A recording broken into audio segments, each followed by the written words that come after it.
Something shifted permanently in the British landscape when a parked vehicle ceased to represent mobility and instead became an architectural baseline for survival. Official economic dispatches frame the current state of affairs as a predictable cyclical correction, a brief period of macroeconomic tightening following global supply shocks. The view from the concrete, however, reveals a deeper structural reversal. For the first time since the post-war Reconstruction era, full-time employment no longer guarantees physical shelter. In 2026, the traditional brick-and-mortar housing infrastructure has effectively uncoupled from the financial reality of the working population, forcing an estimated 382,000 individuals into a state of structural displacement. The baseline of British domestic life was long built on a predictable equilibrium. A standard 40-hour work week safely covered rent or mortgage obligations, energy costs, and food.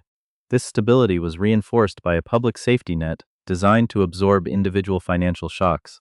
Today, that baseline has dissolved. The transformation is most visible not in the fluctuations of the FTSE 100, but in the negative space of ordinary residential neighborhoods, the absence of warm windows in midwinter, the dark storefronts of high streets, and the silent removal of domestic belongings into the trunks of personal hatchbacks.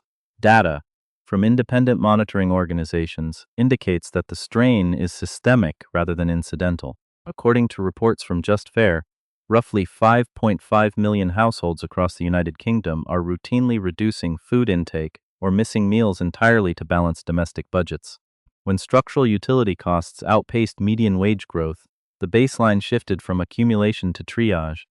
The domestic social safety net, paralyzed by protracted fiscal austerity and escalating interest payments on public debt, has offloaded its core function onto civic charity. The data confirms this displacement. The Trussell Trust documented a record distribution of over 2.6 million emergency food parcels, representing a 45% increase compared to pre-2019 levels. This is the visible anatomy of a K-shaped economy, where macro-statistical growth metrics diverge completely from micro-level household survival. While corporate balance sheets in the financial sectors report robust capital preservation, the lower and middle tranches of the workforce experience a steady compression of their financial margins. Real wages have flattened against a backdrop of persistent core inflation, creating a class of citizens defined as the working poor, individuals executing 60-hour work weeks whose net income cannot clear the threshold of private market rents. The squeeze on household budgets immediately triggered a secondary collapse within the private rental sector. Following structural reductions in municipal social housing stocks over several decades, low-income workers became entirely dependent on the private market. By early 2026, the pressure on this sector reached a critical threshold. Data compiled by Shelter indicates that 1 in every 153 residents in England is currently categorized as homeless, with the density rising sharply in metropolitan centers like London, where the ratio stands at 1 in 45. Within this displaced population, over 175,000 are children, signifying that the crisis is actively shaping the development of the next generation. The enforcement of the first phase of the Tenant Rights Act on May 1, 2026, intended to stabilize the market by ending no-fault evictions, instead accelerated the displacement, anticipating increased compliance overhead, which a Q1 2026 Handelsbanken survey quantified at an average of £31,411 per property. 63% of private landlords escalated rent prices immediately prior to the implementation deadline. The resulting spike in rent arrears left 56% of tenants unable to meet obligations, prompting property owners to utilize statutory non-payment clauses, specifically Ground 8, to execute swift legal removals. Simultaneously, high interest rates caused a wave of landlord defaults, allowing financial institutions to trigger Ground 2 provisions, seizing properties and clearing occupants for asset liquidation. When the traditional rental market ejected these households, they did not immediately appear on public sidewalks. Instead, a massive layer of hidden homelessness formed across regional urban centers. The primary manifestation of this phase is sofa surfing, a precarious arrangement where displaced individuals occupy temporary spaces within the homes of acquaintances. The English Housing Survey confirms that approximately 1.5 million households, representing 6% of the national total, are currently absorbing these unhoused individuals. The demographic profile is heavily weighted toward young workforce entrants, with 54% of those reliant on temporary couch space aged between 16 and 24. As utility bills increased and domestic spaces fractured under prolonged financial and psychological friction, this temporary buffer zone eroded. With friend networks exhausted and emergency shelters operating at maximum capacity, the personal vehicle underwent a fundamental functional redefinition. No longer an instrument of leisure or commuting, the car, the commercial van, and the retired logistics truck became the final barrier against absolute exposure. This vehicle-dwelling population has expanded rapidly in high-cost urban zones. Bristol, local municipal records indicate a 300% increase in vehicles utilized as primary residences since 2019. Public spaces, such as the historic Bristol Downs, have transitioned into informal, semi-permanent encampments hosting scores of camper vans and modified vehicles nightly. Similar clusters have stabilized along the coast in Brighton, within the industrial corridors of Falmouth, and across Somerset. A distinct, non-traditional class of mobile citizens has materialized, sedentary, employed. Yet entirely disconnected from the fixed property grid, the interior reality of these mobile shelters contradicts the idealized aesthetic of independent living, popularized in contemporary media. The population inhabiting these spaces is drawn directly from the active workforce. It includes older citizens aged 55 to 64, whose fixed retirement assets were degraded by sustained inflation, alongside younger, fully employed individuals unable to cross the financial threshold of local rental deposits. Living inside an uninsulated steel cabin involves a continuous confrontation with physical degradation. Without access to continuous electrical power, fixed sanitation, or running water, these spaces expose occupants to extreme thermal swings, accelerating the onset of chronic respiratory and musculoskeletal conditions. The psychological strain is equally quantifiable, driven by a persistent state of vigilance against external hazards and administrative displacement. The state's operational response to this survival strategy has focused on legal and administrative deterrence rather than structural relief. The primary legislative instrument driving this policy is Part 4 of the Police, Crime, Sentencing and Courts Act 2022, which effectively criminalized unauthorized vehicular residency. Under these provisions, occupying a vehicle on public or private land without explicit authorization shifted from a civil trespass to a criminal offense. The enforcement framework of this statute introduces penalties including up to 3 months of imprisonment and fines reaching £2,500. The critical mechanism of deterrence, however, rests on the statutory authority granted to law enforcement to confiscate and permanently destroy the vehicle used as a dwelling. For an individual entrenched in this survival strategy, the destruction of the vehicle represents the elimination of their final asset and their only protection from the elements. International human rights bodies have noted this shift in administrative policy. Independent analyses compare these contemporary mechanisms to the historical framework of the 1824 Vagrancy Act, noting that the modern measures similarly penalize the visible symptoms of poverty without addressing the underlying deficit in affordable infrastructure at the local administrative tier. This containment strategy is reinforced through the application of public space protection orders. Municipal amendments enacted in districts like Westminster impose steep fines for overnight vehicle occupancy during specific windows, while councils in areas such as Peterborough have outsourced monitoring operations to private enforcement contractors to maintain continuous nighttime surveillance. The integration of central statutory powers and localized ordinances has established a repeated cycle of displacement, moving the mobile population between municipal boundaries without altering the structural shortages that generated the phenomenon. Understanding the trajectory of this socio-economic shift requires an examination of the broader policy decisions govern land use, financial regulation, and housing allocation, where the tension between property preservation and basic human security continues to widen. While the aggregate statistics delineate the broad boundaries of this structural eviction, the localized mechanics of the crisis reveal how deeply the realignment has penetrated specific regional economies. The transformation of a vehicle from a luxury asset into a desperate survival apparatus is not distributed evenly across the British landscape. It occurs in precise geographic clusters, where the divergence between local wages and land valuation has reached a breaking point. By tracking these regional fracture lines, the abstract numbers of the K-shaped economy materialize as concrete, physical changes in specific neighborhoods, industrial parks, and coastal perimeters. Consider the southwest of England, specifically the city of Bristol, which serves as a primary template for this systemic displacement. In neighborhoods like Clifton and the open parklands of the Bristol Downs, the physical indicators of middle-class stability have been systematically replaced by lines of aging Ford Transits, Mercedes Sprinters, and heavily modified civilian estate cars. The sensory landscape here is defined by what is absent. There are no external electrical hookups, no municipal waste receptacles allocated for these dwellings, and no visible signs of the nomadic leisure portrayed in commercial media. Instead, the scene is defined by small, utilitarian adjustments: blackout curtains pulled tight at midday, small battery-powered LED lights flickering through cracked windows, and the quiet rhythm of occupants departing at dawn in corporate uniforms or trade workwear. The structural cause underlying Bristol's high density of vehicle residency is a severe supply and demand mismatch within the private rental sector. Following a massive influx of tech sector investment and a parallel migration of high-earning professionals from London over the preceding decade, local property values decoupled entirely from the regional wage baseline.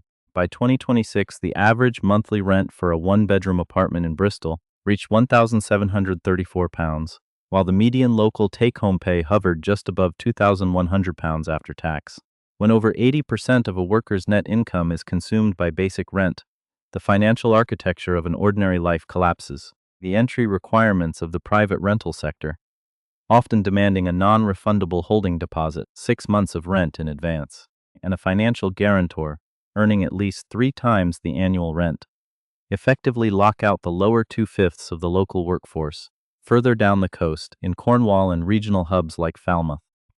The crisis assumes a different structural shape, driven by the financialization of domestic property via short-term holiday rentals.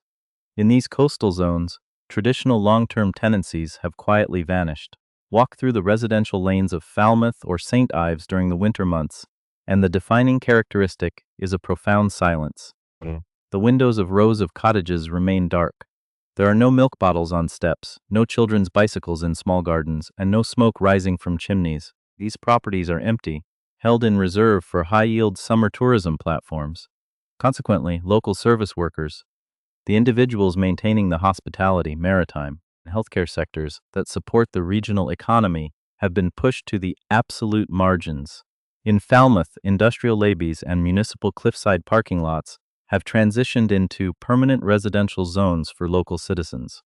Here, hospitality staff cook meals on portable butane stoves inside hatchback trunks before reporting for shifts at upscale seafood restaurants. The systemic irony is total. The individuals who clean, serve, and maintain the infrastructure of regional wealth are legally barred from inhabiting the physical space that wealth creates. The internal economy of the vehicle-dwelling class has also generated its own hidden ecosystem of exploitation. Deprived of standard banking facilities, fixed utility contracts, and statutory worker protections, those living in vehicles are subject to a continuous drain on their remaining capital. Without access to the traditional electrical grid, the cost per kilowatt-hour of energy escalates dramatically. Occupants rely on disposable gas canisters, commercial laundromats, and public charging stations, paying a systemic premium for every basic unit of heat, clean water, or sanitation. This financial vulnerability has fueled a rapid expansion of unregulated subprime lending and predatory asset management. In the peripheral industrial estates of outer London and the West Midlands, a secondary market has emerged for unroadworthy commercial vans sold explicitly as stationary shelters. Independent operators purchase decommissioned delivery vehicles from corporate fleets, perform basic cosmetic cover-ups, and sell them via high-interest weekly payment plans to individuals facing immediate eviction. These vehicles, frequently lacking functional engines or catalytic converters, are towed directly to unmonitored industrial service roads or suburban verges, serving as static, metallic tenements that generate high yields for unregulated lenders while leaving the occupant exposed to immediate municipal seizure. The corporate sector has similarly adjusted its operational practices to exploit this captive, highly flexible labor pool, In the expansive logistics hubs flanking the M1 and M6 corridors, major distribution centers now quietly accommodate the reality of the four-wheeled workforce. Security protocols at certain fulfillment centers have been subtly altered. Rather than clearing peripheral parking lots of overnight vehicles, corporate operators allow employees to park and sleep in their vans between back-to-back shifts. This configuration provides the enterprise with a hyper-available, zero-overhead labor force that requires no relocation assistance, housing stipends, or long-term structural investment. The corporate parking lot functions as an ad hoc labor camp, masked by the clean corporate branding of global supply chains. The gendered dimensions of this spatial retreat introduce further layers of unrecorded precarity. While male vehicle residents are more likely to occupy larger visible commercial vans in semi-organized groups, displaced women frequently choose deliberate invisibility. They adapt smaller, standard civilian vehicles, compact SUVs or family sedans, installing heavy window tints and structural dividers to mimic standard commuter transport. Their survival strategy hinges on complete aesthetic neutrality. They move constantly between hospital parking garages, late-night supermarket lots, and quiet suburban side streets, attempting to blend seamlessly into the background of ordinary commerce.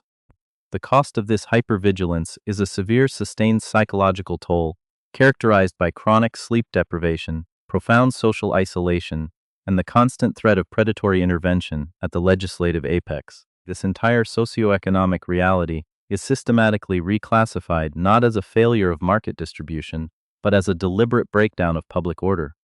The enforcement statistics under Part 4 of the Police Crime, Sentencing, and Courts Act 2022 demonstrate how the state apparatus has prioritized spatial cleansing over structural remediation. In the first half of 2026, the use of fast-track eviction notices by regional police forces increased significantly, targeting clusters of vehicles that had stabilized near affluent residential zones or high-density tourist routes.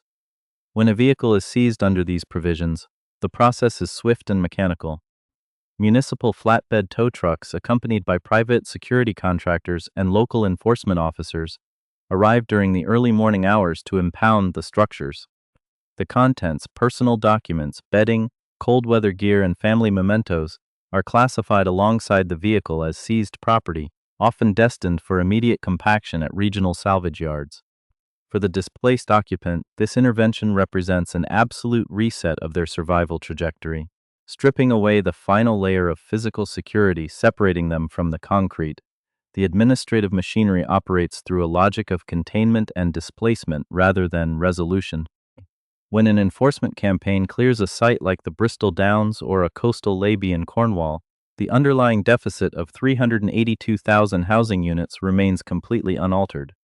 The individuals affected simply disperse into more remote, hazardous, and unmonitored zones, hidden deep within Forestry Commission land, tucked inside abandoned quarries, or parked along isolated rural bypasses where emergency services and civic support networks cannot reach them. The problem is not solved, it is merely pushed beneath the visible surface of British civic life to preserve the aesthetic integrity of high-value real estate. Yet, as these public spaces are systematically cleared, and the lower tranches of the workforce are pushed deeper into the periphery, the economic contradictions of this enforcement regime are beginning to destabilize the very institutions tasked with maintaining public order. Behind these regional realignments are individual human trajectories being systematically reshaped by the mechanics of spatial exclusion. The abstract metrics of rental inflation and legislative deterrence materialize daily as intimate, physical losses within the cramped confines of these metallic shelters. Here, the traditional markers of a dignified human existence, predictable hygiene, personal privacy, and domestic security are steadily stripped away, replaced by an exhausting, continuous effort to maintain a semblance of normalcy under conditions designed for industrial transport rather than human life. Consider the daily routine of a classroom assistant or a local authority care worker navigating this vehicular existence. The sensory reality of their mornings is defined by a meticulous, anxious choreography. Long before the morning commute begins, before the first street lamps flicker off, the occupant must manage the transition from hidden resident to presentable professional. Lacking running water or drainage, the simple act of washing requires a calculated expenditure of stored resources, a small plastic basin filled from a water container, a portable gas burner hissed to life in the pre-dawn damp, and a precise sequence of movements to avoid dampening the vehicle's interior fabric. Every garment must be stored in specialized, airtight plastic boxes to prevent the pervasive condensation from breeding mold, which coats the lower panels of the vehicle like a cold, gray frost. The public face presented by these individuals during their working hours completely masks this nocturnal degradation. A nurse walking the wards of a regional hospital or a delivery driver executing logistics quotas appears to the casual observer as a standard participant in the national economy. Yet, the physical toll of their environment accumulates invisibly. The human body is poorly equipped to handle the prolonged thermal stress of an uninsulated vehicle cabin. In the damp chill of the British winter, the temperature inside a steel panel van quickly matches the external environment, dipping to near freezing levels by early morning. This sustained exposure triggers a predictable sequence of physical deterioration, chronic respiratory inflammation, deep joint pain from sleeping on irregular foam mattresses fitted over wheel arches, and a profound, systemic fatigue that no amount of caffeine can fully offset. The erosion of family structures within this space introduces a distinct tier of psychological strain. When a household with young children is displaced into a converted commercial vehicle, the traditional boundaries of childhood are instantly compressed. There is no space for play, no fixed table for schoolwork, and no predictable environment where a child can retreat from the anxieties of the adult world. Instead, life becomes an exercise in hypervigilance. Children are instructed to speak only in whispers after dark, to keep away from windows, and to understand that their home is something that must be actively concealed from teachers, social workers, and peers. The sensory memory for these children is not of a stable bedroom, but of the rhythmic sound of rain drumming directly against a bare metal roof, the harsh glare of passing headlights slicing through thin curtains, and the sudden, terrifying vibration of an external knock from a property owner or a security patrol. The social fabric of these vehicular communities, where they are permitted to aggregate briefly, offers a stark contrast to traditional civic life. In the peripheral spaces where these four-wheeled citizens gather, such as the gravel turnouts of abandoned industrial estates or isolated coastal laybys, a fragile, informal safety net often emerges. Occupants share battery power, assist with mechanical repairs on failing heaters, and establish lookout protocols to warn against impending enforcement actions. Yet, this solidarity is permanently undermined by the institutional pressure bearing down upon them. The continuous threat of a Section 60C eviction notice under the 2022 Act creates an environment of pervasive distrust.